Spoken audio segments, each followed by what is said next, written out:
The phone call came on a Tuesday afternoon while Lily was practicing scales in her tiny bedroom. Her mom's voice echoed from downstairs, barely audible over the old upright piano. "Lily!" "Phone for you." She rushed down, still humming the melody she'd been working on. The voice on the other end was crisp and professional. "Miss Rodriguez?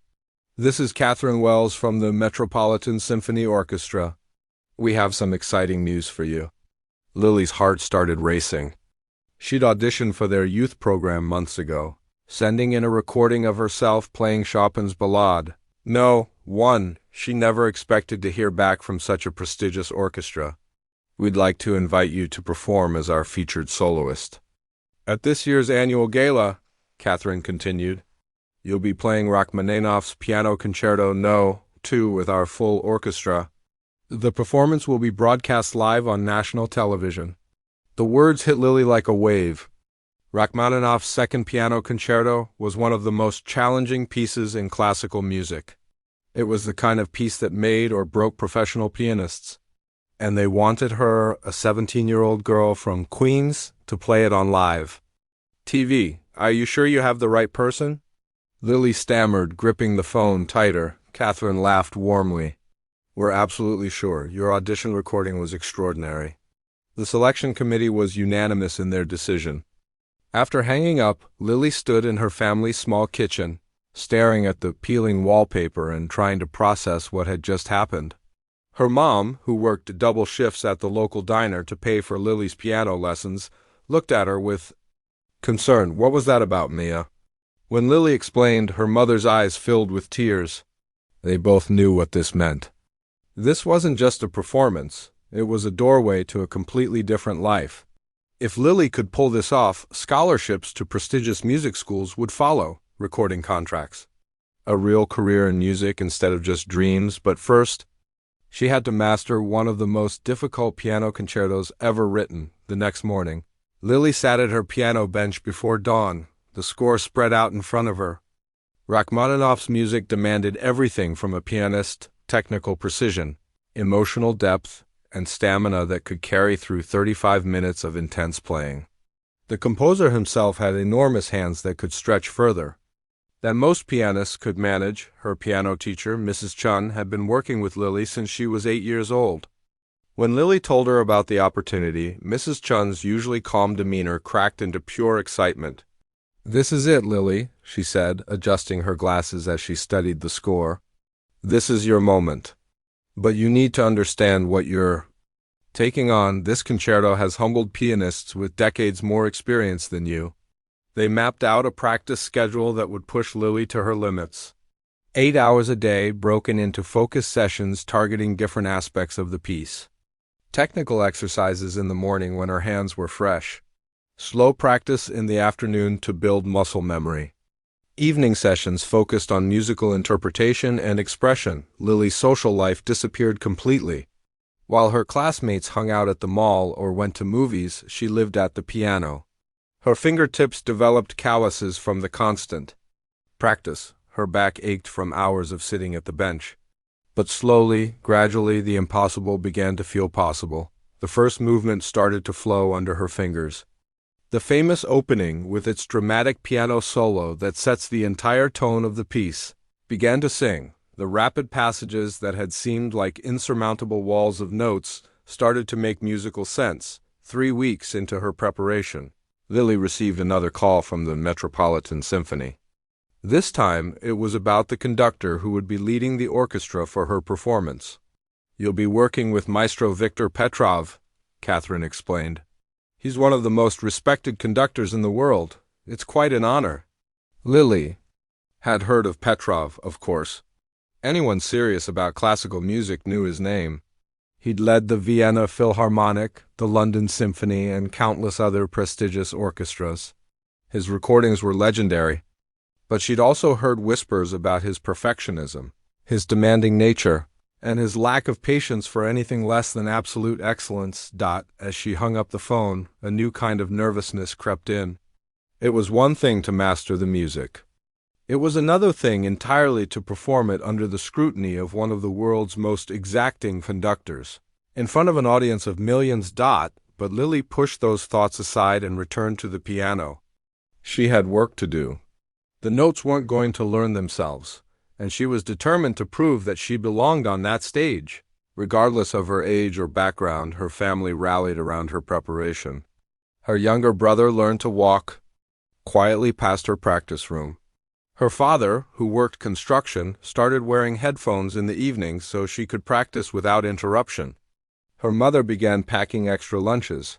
Knowing that Lily barely had time to eat between practice sessions and school, the weeks flew by in a blur of black and white keys, metronome clicks, and endless repetition. Lily's fingers grew stronger and more agile. The music that had once seemed foreign and impossible began to feel like a natural extension of her thoughts and emotions, but as the performance date approached, the magnitude of what she was attempting began to weigh on her. This wasn't just about playing the right notes at the right time. This was about standing before the world and proving that talent could come from anywhere, that dreams could be bigger than circumstances. Late at night, when the rest of her family was asleep, Lily would sometimes sit at the piano without playing. She'd look at her hands and wonder if they were really capable of what she was asking them to do. The doubt would creep in, whispering that maybe she was in over her head, but then she'd remember Catherine's words, "Your audition recording was extraordinary." She'd think about all the hours she'd already invested, all the progress she'd made, and she'd place her fingers back on the keys and begin again. The opportunity of a lifetime was just weeks away, and Lily Rodriguez was going to be ready for it. Viktor Petrov stood in his Manhattan penthouse apartment, looking out at Central Park while sipping his morning espresso.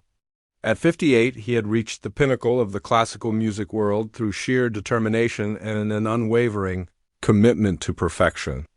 His phone buzzed with a text from his assistant, reminding him about the upcoming gala rehearsals. The thought made him frown. For 30 years, Petrov had worked exclusively with the world's finest musicians.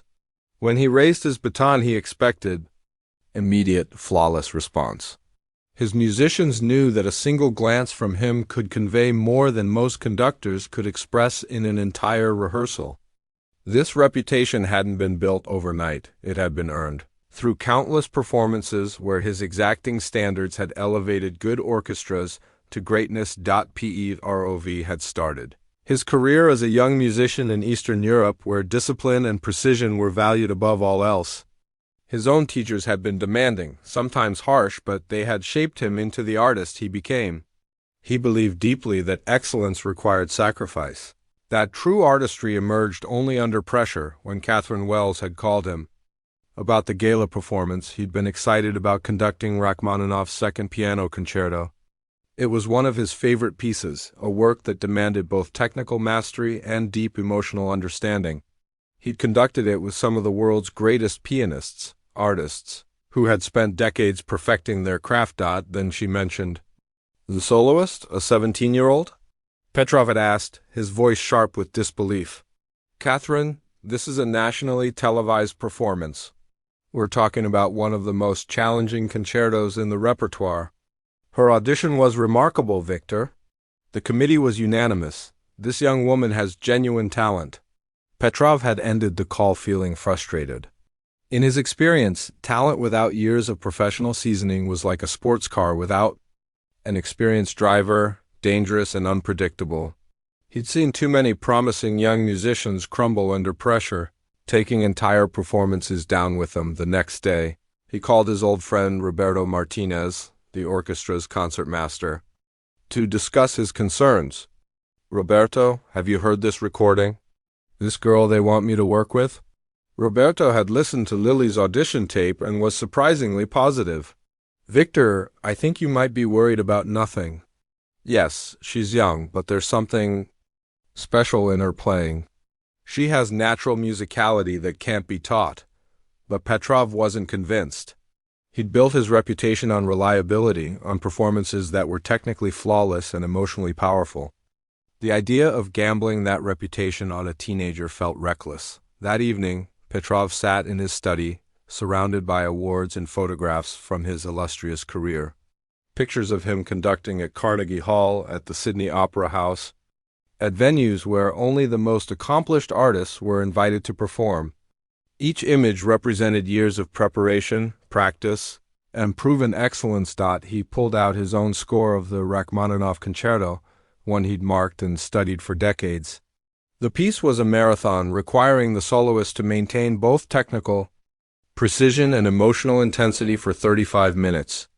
Even experienced concert pianists found it exhausting. The thought of a high school student attempting it on live television made him genuinely anxious.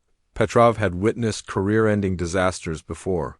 He'd seen confident musicians freeze under pressure, their preparation crumbling when faced with the reality of performance.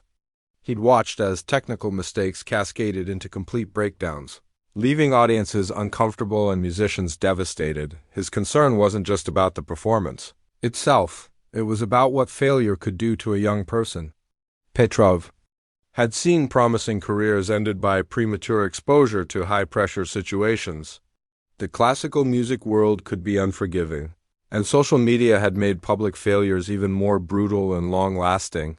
When he shared his concerns with the orchestra board, some members suggested finding a more experienced soloist.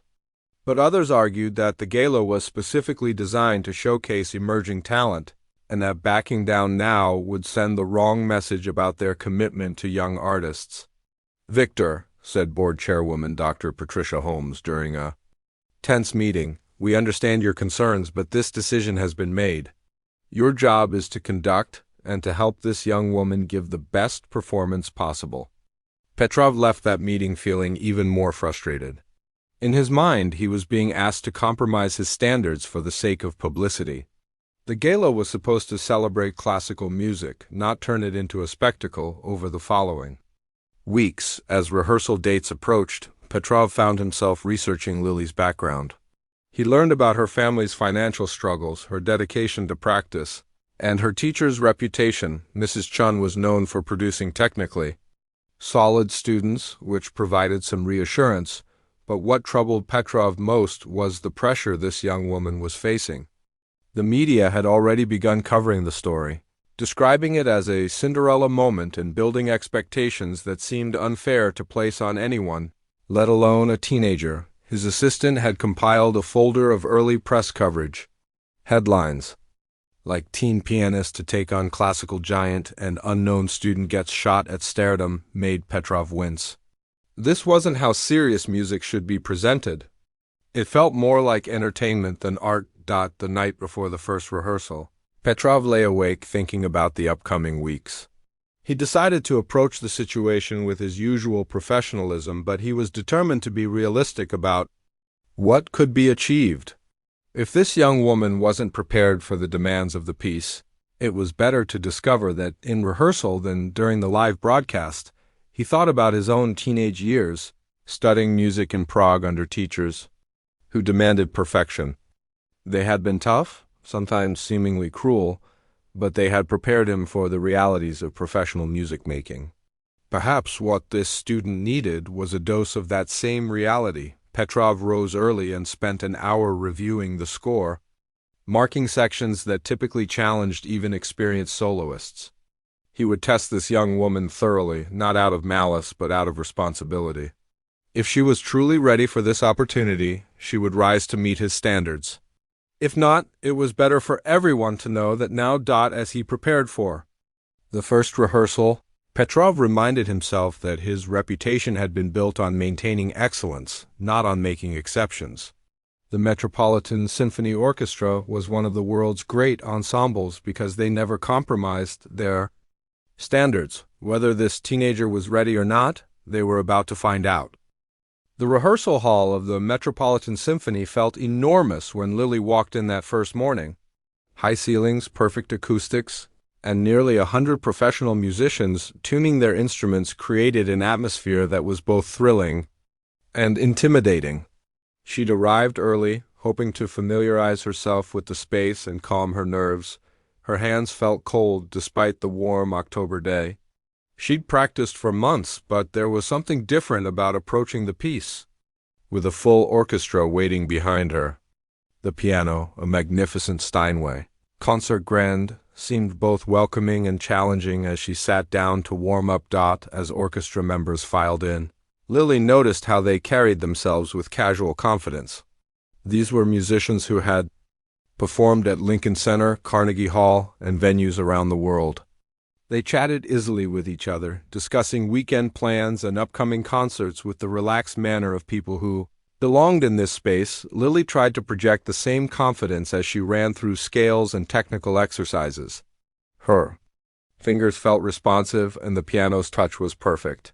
She'd prepared as thoroughly as possible, practicing until her hands ached and her back was stiff. But doubt crept in as she watched the musicians around her when Maestro Petrov entered. The casual chatter stopped immediately. He moved with purpose, his silver hair perfectly styled, his posture commanding attention without effort. Lily had seen photos of him, but his presence in person was more intense than she'd expected. "Good morning," he said, his voice carrying easily through the hall despite speaking at normal volume. "We'll begin with the Rachmaninoff. Miss Rodriguez, please take your position." The orchestra members turned their attention to Lily as she adjusted her bench and placed her hands on the keys. She'd dreamed of this moment for months, but now that it was here, her heart was beating so fast she worried the orchestra might hear it. "From the beginning," Petrov said, raising his baton. Full tempo. The opening of Rachmaninoff's second piano. Concerto begins with the piano alone, 8 powerful chords that set the emotional tone for the entire piece. Lily had practiced this opening thousands of times, but as she began to play, something felt different. The acoustics of the hall, the weight of everyone's attention, the reality of performing with professional musicians, it all combined to create a pressure she hadn't anticipated. The first movement progressed smoothly at first.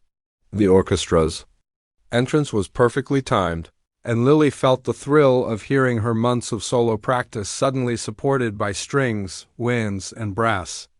The sound was magnificent, fuller and richer than anything she'd imagined while practicing alone, but as they approached the first movement's most challenging passage, a series of rapid arpeggios that require perfect coordination between both hands, Lily felt her concentration waver.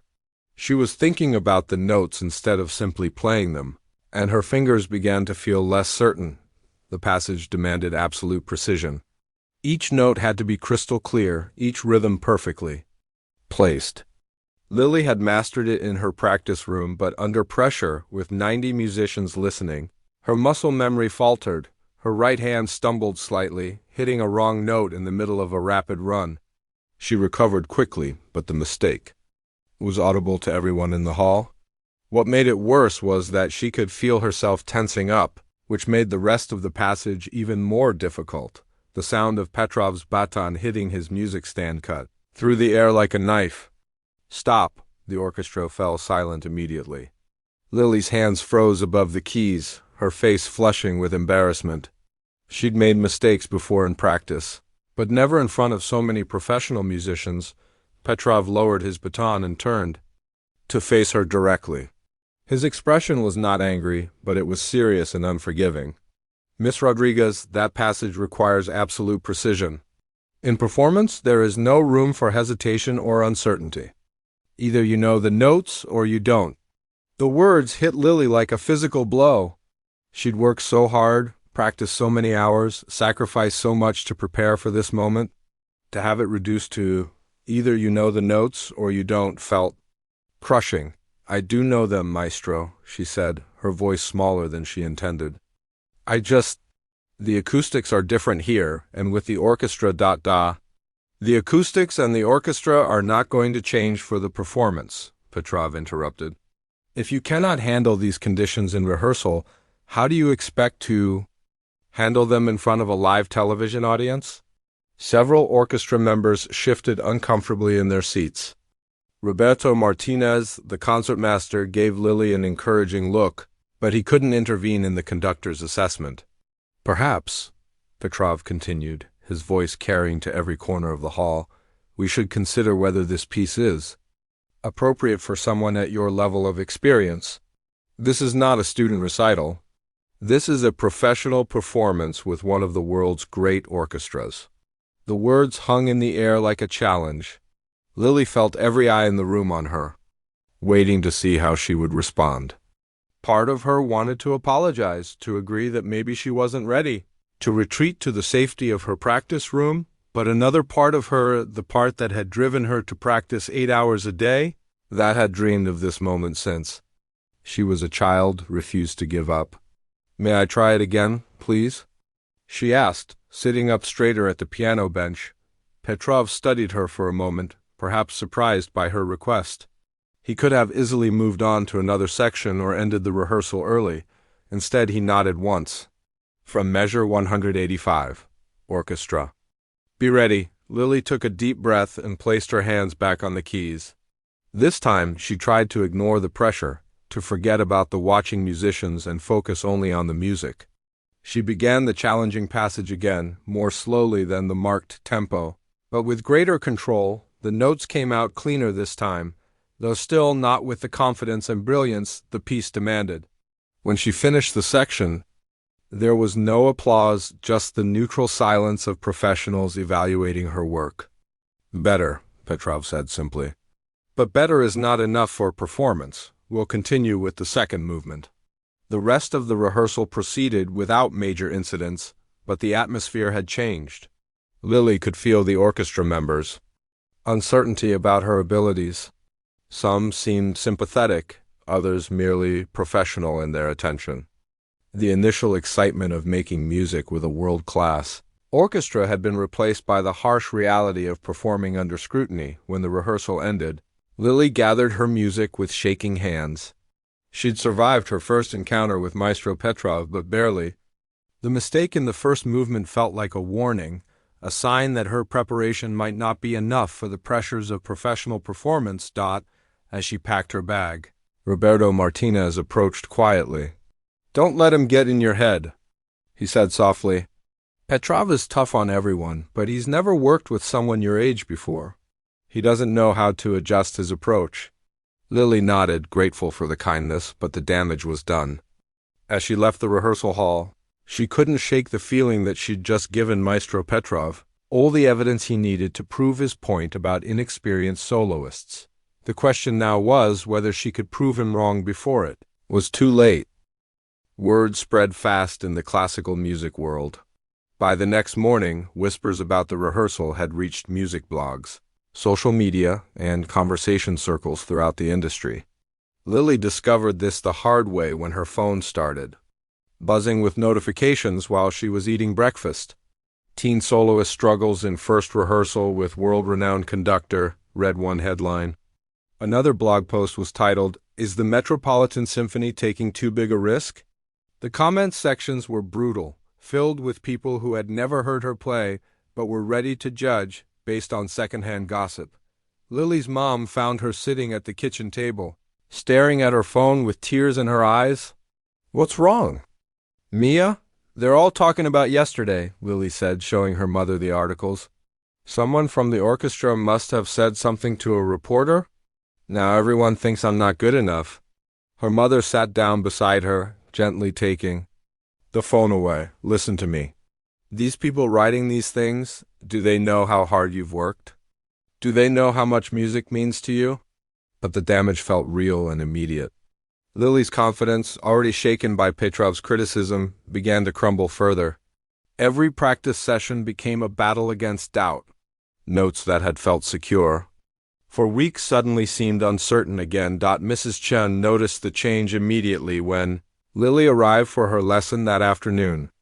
"You're thinking too much," she said, as Lily stumbled through a passage she'd mastered weeks earlier.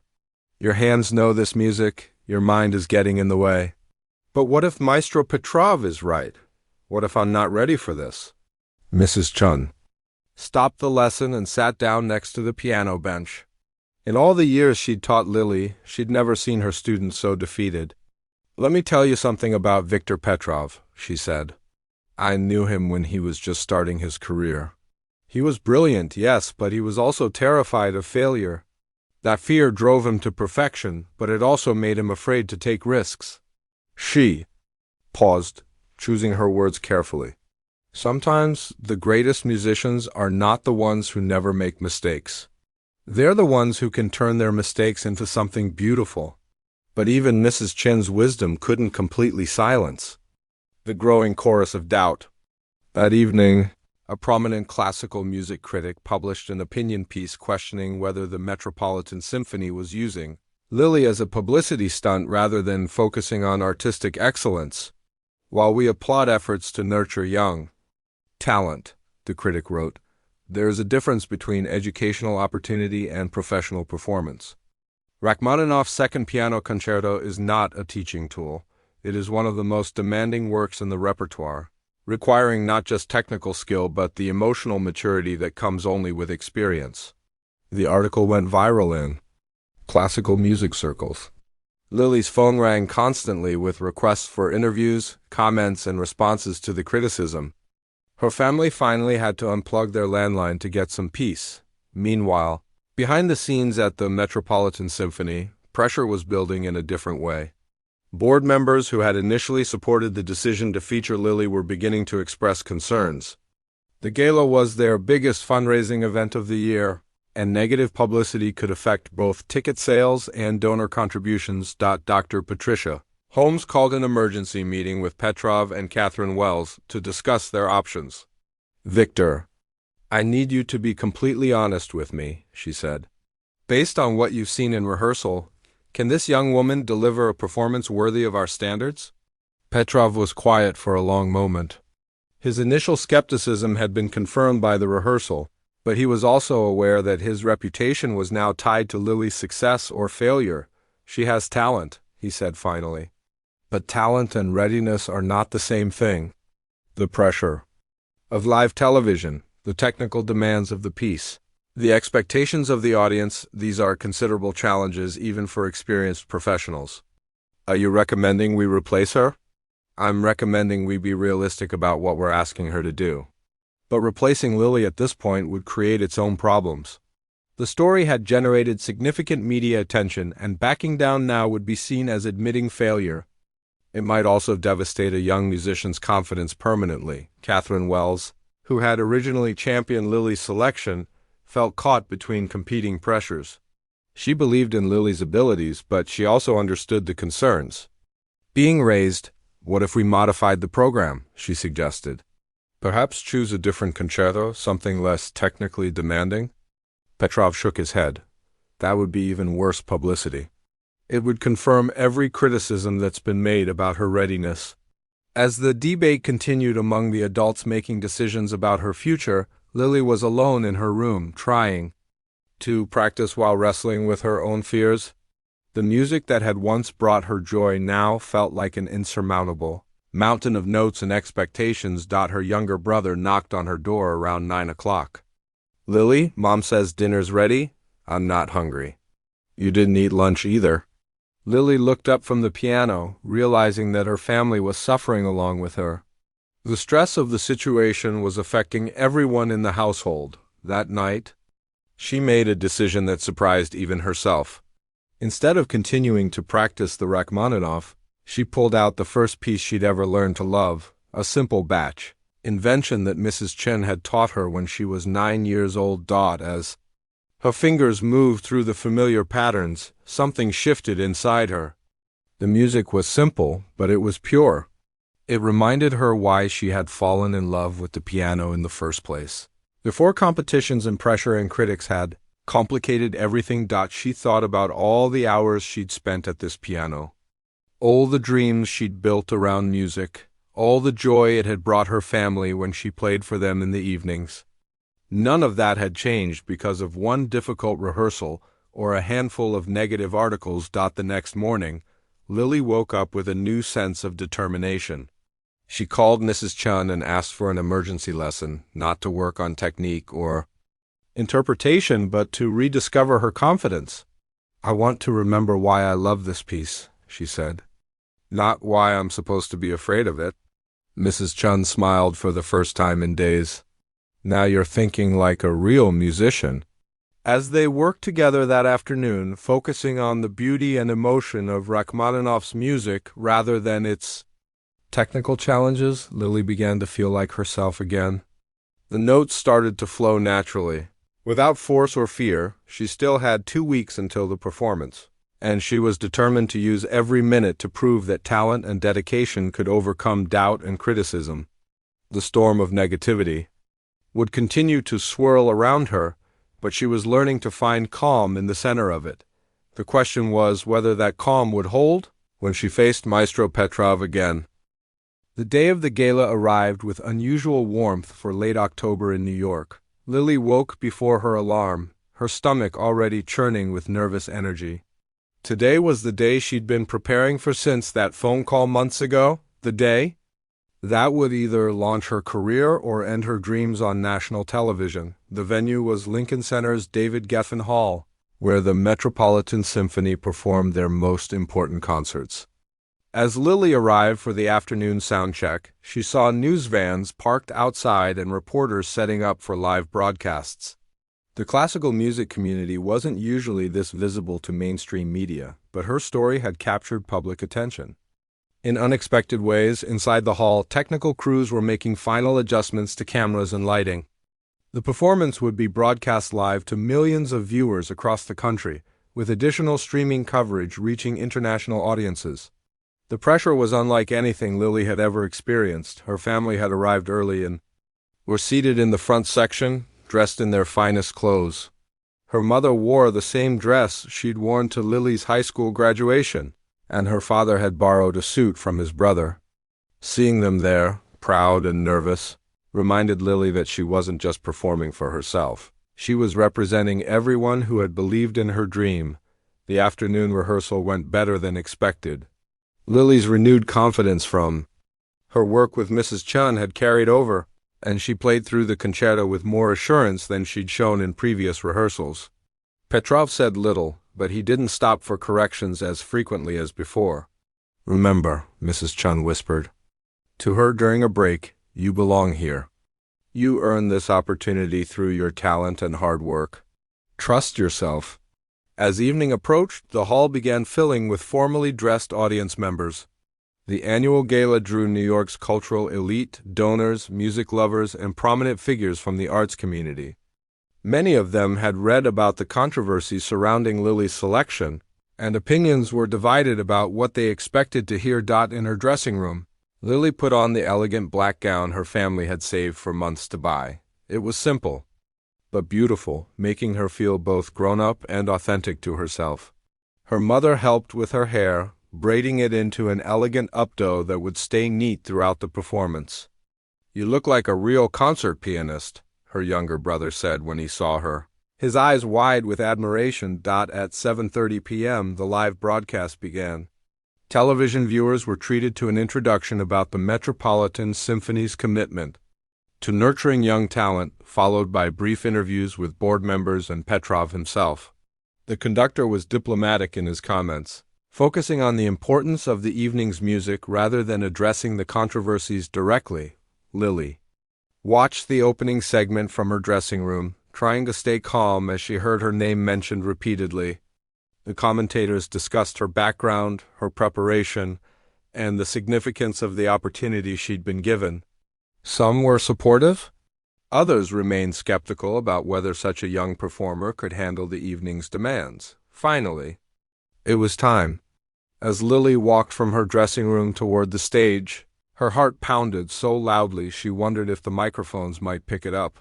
The backstage area bustled with activity, orchestra members making final preparations, stage managers coordinating timing, and technical crews monitoring equipment. Catherine Wells met her at the stage entrance. "How are you feeling?" "Terrified and excited," Lily answered honestly. "That's exactly how you should feel. It means this matters to you."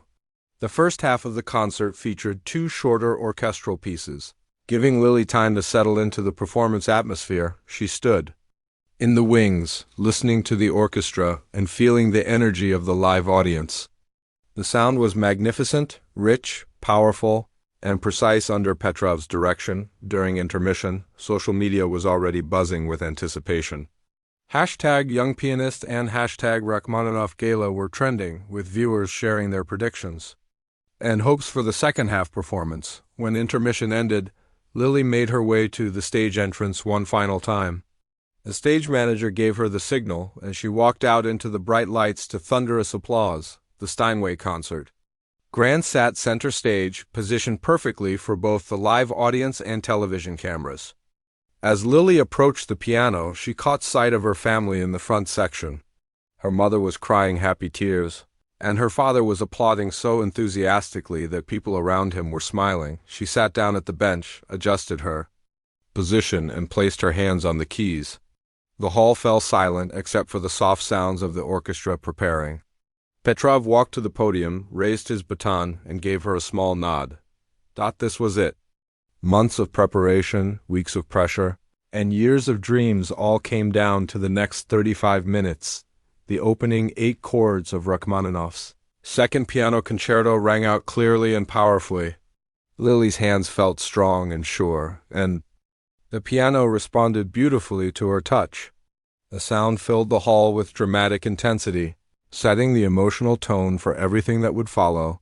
The orchestra's entrance was perfectly timed. And suddenly Lily was part of something larger than herself. The music swelled around her, supporting and challenging her simultaneously. For the first few minutes, everything felt perfect. The first movement progressed smoothly through its various sections. Lily navigated the technical passages with confidence, and her musical interpretation showed both maturity and personal expression. Television viewers were witnessing something special, a young artist rising to meet an extraordinary challenge, but then they reached the section that had caused problems in rehearsal, the rapid arpeggios that required absolute precision and control. Lily approached it with determined concentration, her months of practice guiding her fingers through the complex patterns. She made it through most of the passage successfully, but near the end, under the pressure of live performance and millions of watching eyes, her left hand shifted slightly on the keyboard. It was a tiny movement, barely noticeable, but it caused her to hit 2 wrong notes in quick succession. The mistakes were audible to everyone in the hall and everyone watching on television. Lily's face flushed with embarrassment, but she continued playing, hoping to recover quickly and move past the error. What happened next would change everything. Instead of continuing with the music and allowing Lily to recover naturally, Petrov made a decision that shocked everyone present. He stopped the entire orchestra. The sudden silence was deafening. Lily's hands froze above the keys as she realized what had just happened. In 30 years of conducting, Petrov had never stopped a live performance for anything less than a catastrophic emergency. The audience shifted uncomfortably, unsure of what was happening.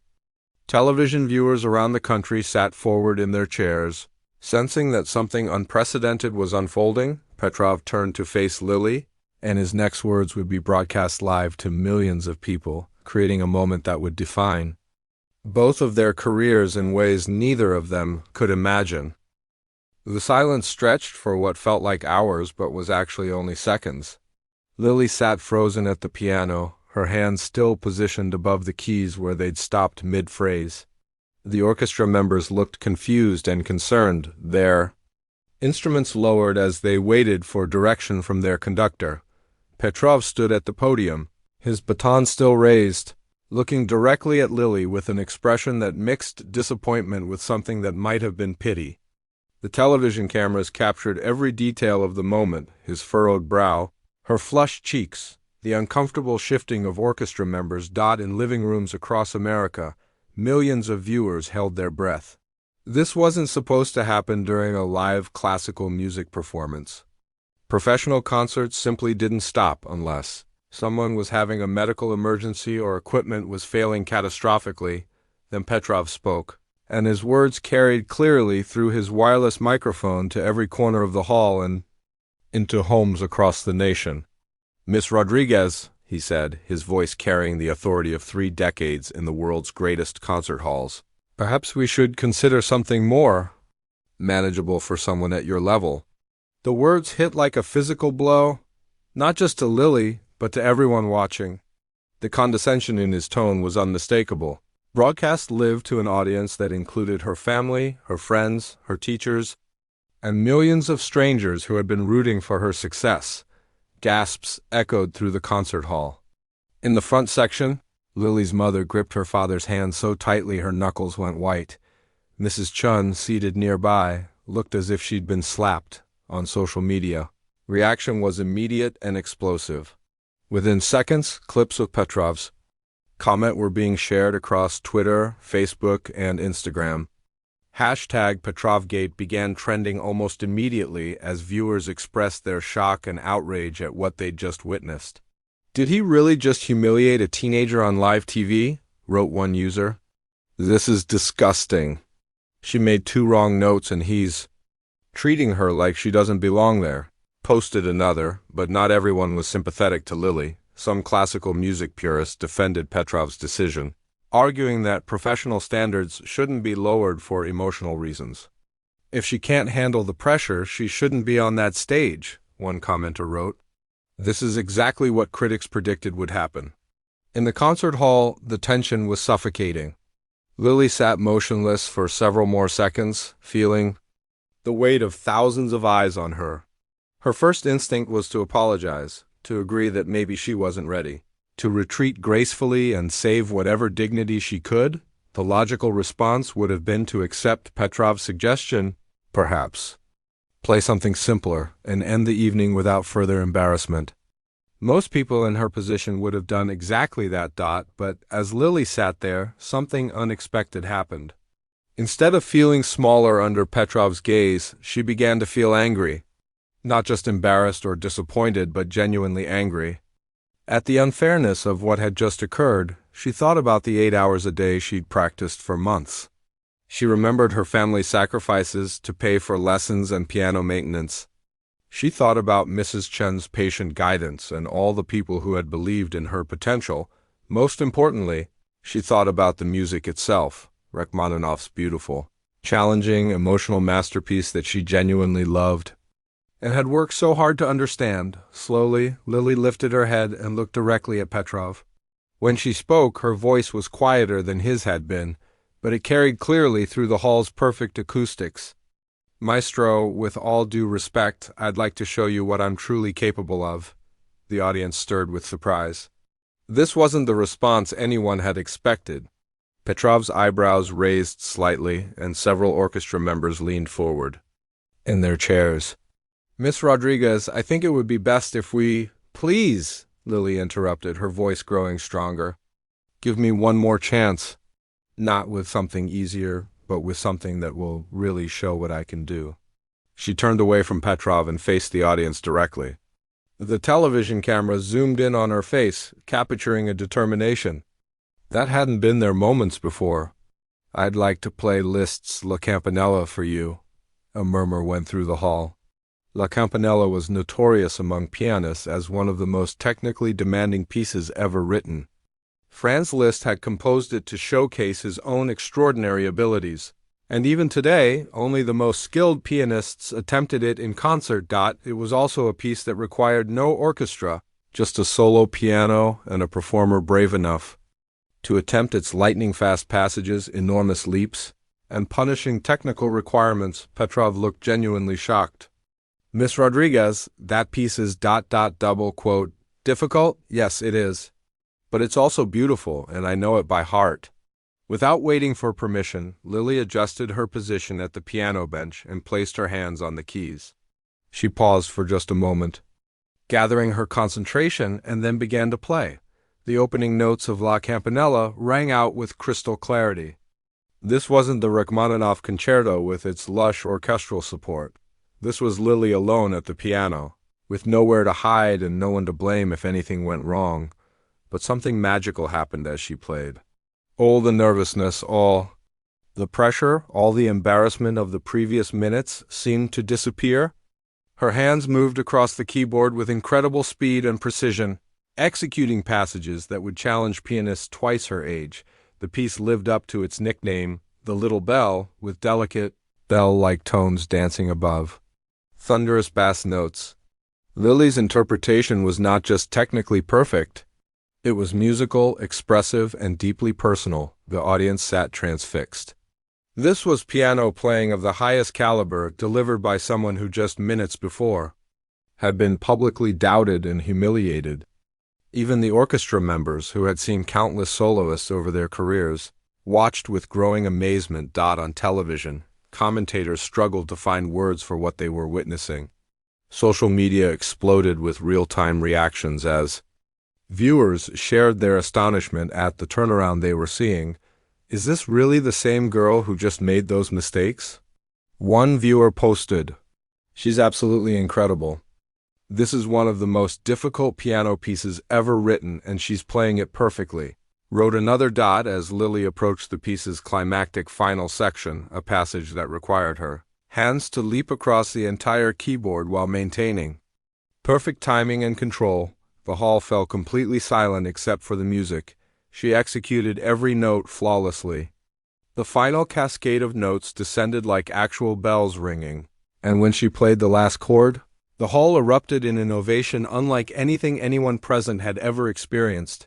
The standing ovation began immediately and continued for several minutes. Even the orchestra members rose from their seats, something that almost never happened during performances. Petrov stood at his podium, his expression completely transformed from condescension to genuine amazement. But for Lily, the most important moment came when she saw her family in the front row. Her mother was crying openly, her father was applauding so hard his hands must have hurt, and her brother was jumping up and down with excitement. She had taken the worst moment of her young career and transformed it into something magnificent. The girl who had been publicly humiliated just minutes before had proven that talent, determination, and courage could overcome any obstacle. As the applause continued, Lily realized that this moment would define her far more than any mistake ever could. She had faced her critics and answered them in the most powerful way possible, through her music. The standing ovation continued for what felt like an eternity. Lily remained seated at the piano bench, overwhelmed by the response but trying to process what had just happened. She had gone from humiliation to triumph in the span of 6 minutes, and the emotional whiplash was almost too much to handle. As the applause finally began to die down, something unexpected happened. Maestro Petrov set down his baton and walked across the stage toward the piano. The audience watched in fascination as the conductor, who had just publicly questioned her abilities, approached the young woman who had just proven him spectacularly wrong. When he reached the piano, Petrov did something that shocked everyone present. He bowed slightly to Lily, a gesture of respect from one musician to another, broadcast live to millions of viewers. "Miss Rodriguez," he said, his voice picked up by the stage microphones, "I owe you an apology. What you just demonstrated was not just technical mastery, but the heart of a true artist. I was wrong to doubt you." The audience erupted in fresh applause at this gracious admission. Social media exploded with praise for both Lily's performance and Petrov's willingness to publicly acknowledge his mistake. "He actually apologized on live TV," posted one viewer. "This is what real class looks like from both of them," wrote another. Lily stood up from the piano bench and extended her hand to Petrov. As they shook hands, she said quietly, "Thank you for pushing me to be better, Maestro. Sometimes we need pressure to discover what we're truly capable of." The grace and maturity of her response impressed everyone who heard it. This teenager who had just been publicly humiliated had responded not with anger or resentment, but with understanding and forgiveness. But the evening wasn't over yet. Catherine Wells, the orchestra's artistic director, walked onto the stage with a microphone. "Ladies and gentlemen," she announced, "what we've just witnessed is precisely why the Metropolitan Symphony believes in supporting young artists. Miss Rodriguez, would you be willing to complete the Rachmaninoff concerto for us?" The question hung in the air. After everything that had happened, would Lily be willing to return to the piece that had caused such difficulties? The safe choice would be to end on the high note of La Campanella's success. Lily looked out at the audience, then at the orchestra members who were watching her with newfound respect. She thought about all the months of preparation, all the work she'd put into understanding and interpreting Rachmaninoff's masterpiece. "I'd be honored to," she said simply. This time, when Petrov raised his baton, the atmosphere was completely different. There was no doubt, no tension, no question about whether Lily belonged on that stage. She had proven her credentials in the most dramatic way possible. The the Rachmaninoff concerto resumed from where it had been interrupted. But now, Lily played with a confidence and freedom that hadn't been there before. The pressure was gone, replaced by pure musical expression. She had nothing left to prove and everything to give. The remainder of the first movement flowed beautifully, with Lily and the orchestra working together as true musical partners. When they reached the passage that had caused the earlier mistakes, she played it with such clarity and precision that it drew spontaneous applause from the audience. The second movement showcased a different side of Lily's artistry. Where La Campanella had demonstrated her technical abilities, the Rachmaninoff's lyrical second movement revealed her emotional depth and musical maturity. Her interpretation was sensitive and nuanced, bringing out the composer's melancholy beauty. By the time they reached the third movement's triumphant finale, the entire hall was swept up in the music. Lily's playing had transcended mere technical execution to become something transformative, the kind of performance that reminds people why they love classical music in the first place. When the final chords rang out, the ovation was even more intense than before. This time, however, it wasn't just appreciation for a surprising recovery. It was recognition of genuine artistic achievement. The orchestra members were the first to rise, followed immediately by the entire audience. The applause continued for nearly 10 minutes, with periodic waves of renewed intensity as different sections of the hall showed their appreciation. Television cameras captured every moment, Lily's family crying with joy and pride, Mrs. Chun wiping away tears, audience members shaking their heads in amazement, and orchestra musicians applauding with genuine enthusiasm on social media. The reaction was unprecedented for a classical music performance. #Lily Rodriguez began trending worldwide as clips of both La Campanella and her gracious response to Petrov's apology spread across platforms. "I've never seen anything like this. She turned disaster into triumph," posted one viewer. "This is why we need to support young artists. Look what happens when we give them real opportunities," wrote another. Professional musicians and critics who had initially been skeptical began posting their own praise. A prominent pianist tweeted that La Campanella was flawless, absolutely flawless. "This young woman has a brilliant future ahead of her." The classical music critic who had written the skeptical article days earlier published a real-time retraction. During the intermission that followed the performance, "I was wrong," he wrote simply. "What we just witnessed was artistry of the highest caliber." As the evening wound down, Lily found herself surrounded by well-wishers backstage. Orchestra members who had initially been uncertain about her abilities now spoke to her as a respected colleague. Board members who had worried about the risk of featuring such a young artist were already discussing future collaboration opportunities, but the most important moment came when her family finally reached her backstage. Her mother hugged her so tightly that Lily could barely breathe, and her father, who rarely showed strong emotion, had tears streaming down his face. "I'm so proud of you, Mia," her mother whispered. "Not just for how you played, but for how you handled everything. You showed them who you really are." Mrs. Chun arrived shortly after, beaming with pride and satisfaction. "You remember what I told you about turning mistakes into something beautiful?" she said. "Tonight you didn't just do that with your music, you did it with your whole life." As Lily changed out of her concert gown and prepared to leave Lincoln Center, she reflected on how dramatically her life had changed in just a few hours. That morning, she had been a promising but unproven young pianist facing enormous pressure and widespread doubt. Tonight, she was something entirely different, an artist who had been tested in the most public way possible and had emerged not just victorious but transformed. The girl who had walked onto that stage had been replaced by a young woman who understood her own strength and potential. The performance had ended, but Lily Rodriguez's real career was just beginning. Lily woke up the next morning to a world that had completely changed overnight. Her phone had been buzzing constantly since dawn with calls, texts, and notifications from social media platforms she didn't even know she had accounts on. Her email inbox was flooded with messages from people she'd never heard of, and somehow reporters had gotten hold of her family's phone number. The video of her performance had gone. viral in a way that classical music almost never did. The clip of her playing La Campanella had been viewed over 2 million times on various platforms, while the moment of her gracious response to Petrov's apology had been shared hundreds of thousands of times with captions like, "This is what class looks like," and "Grace under pressure." Her mother knocked gently on her bedroom door around 9 o'clock, carrying a cup of coffee and looking slightly overwhelmed. "Mia, there are people outside, reporters, I think.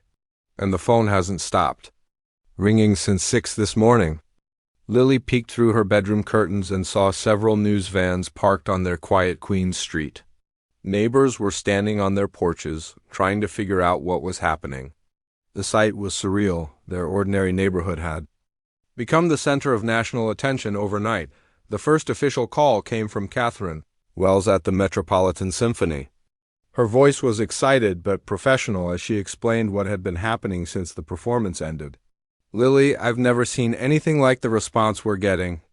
My office has been flooded with calls from concert halls, recording companies, and booking agents. The Chicago Symphony wants to know if you're available for their spring season. The Los Angeles Philharmonic is asking about summer dates." The numbers were staggering. The television broadcast had drawn the largest audience for a classical music performance in over a decade.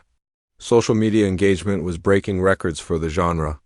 Most importantly, donations to the symphony's youth education programs had increased by 300% overnight as people were inspired by Lily's story, but the most meaningful call came from Maestro Petrov himself. His voice was warm and sincere, completely different from the stern conductor she had known in rehearsals. "Miss Rodriguez, Lily, I wanted to call personally to thank you for last night. You taught an old conductor some important lessons about courage, grace, and the true spirit of music. I would be honored to work with you again whenever you're ready." He went on to explain that several major orchestras had already contacted him about conducting concerts featuring Lily as the soloist. "Your career is about to take off in ways you can't imagine," he said. "But remember to stay true to the musician you are. That's what made last night so special." The recording industry moved even faster than the concert world. By noon, Lily had received formal offers from 3 major classical labels wanting to sign her to recording contracts. The terms were generous, especially for someone who had never made a professional recording, but perhaps the most touching response came from young musicians around the world. Social media was filled with videos of teenagers and children playing piano, inspired by Lily's example. Music teachers were reporting increased interest in classical piano lessons. Parents were sharing stories of their own children practicing with renewed enthusiasm after watching the broadcast. Mrs. Chun arrived that afternoon to help Lily and her family navigate the sudden flood of opportunities and decisions. As her longtime teacher and mentor, she understood both the potential and the pitfalls of sudden fame in the classical music world. "This is wonderful, but we need to be smart about it," she said, as they sat around the kitchen table, sorting through offers and invitations. "The music world can be fickle. What matters is building a sustainable career based on artistic growth, not just publicity." Together, they began making strategic decisions about Lily's future. They accepted invitations from several prestigious orchestras, but spaced them out to allow for proper preparation. They chose a recording contract with a label known for supporting artistic development rather than just commercial success. Most importantly, they decided that Lily would continue her regular lessons and maintain her practice routine, despite the temptation to immediately jump into a full professional schedule. "You're 17 years old," Mrs. Chun reminded her. "You have time to grow and develop. Don't let success rush you into skipping steps that will make you a better musician." 3 weeks later, Lily performed the Rachmaninoff Concerto again, this time with the Boston Symphony Orchestra. The concert was sold out with hundreds of people turned away at the door. But this time, the pressure felt different. She was no longer an unknown teenager trying to prove herself. She was an emerging artist with a growing reputation. The performance went beautifully, confirming that her triumph in New York hadn't been a fluke. Critics praised both her technical improvement and her developing artistic voice. More importantly, she felt confident and comfortable on stage in a way she never had before. 6 months after that transformative night at Lincoln Center, Lily released her debut recording, an album featuring both the Rachmaninoff Concerto from her Boston performance and a solo program including La Campanella and other virtuoso pieces. The album debuted at #1 on the classical charts and crossed over to achieve broader commercial success, but success hadn't changed who she was fundamentally. She still lived with her family in Queens, still took lessons with Mrs. Chun, and still practiced several hours every day in her childhood bedroom. The difference was that now she practiced with the confidence of someone who knew exactly how powerful music could be. The viral moment that could have ended her career had instead launched it in ways she never could have imagined. She had learned that setbacks could become comebacks, that grace under pressure was as important as technical skill, and that authenticity would always triumph over perfection. A year later, when a young violinist faced harsh criticism during a live performance and looked ready to give up, Lily was in the audience. After the concert, she approached the young musician backstage. "I know exactly how you're feeling right now," she said gently. "But let me tell you something. This moment doesn't define you unless you let it. What matters is what you do next." As she spoke to the younger musician, Lily realized that her experience had given her something beyond technical skill or career success. It had given her the ability to help others find their own courage and resilience. That night, looking back on everything that had happened since her own moment of crisis, Lily understood that sometimes the biggest disasters turn into the greatest opportunities.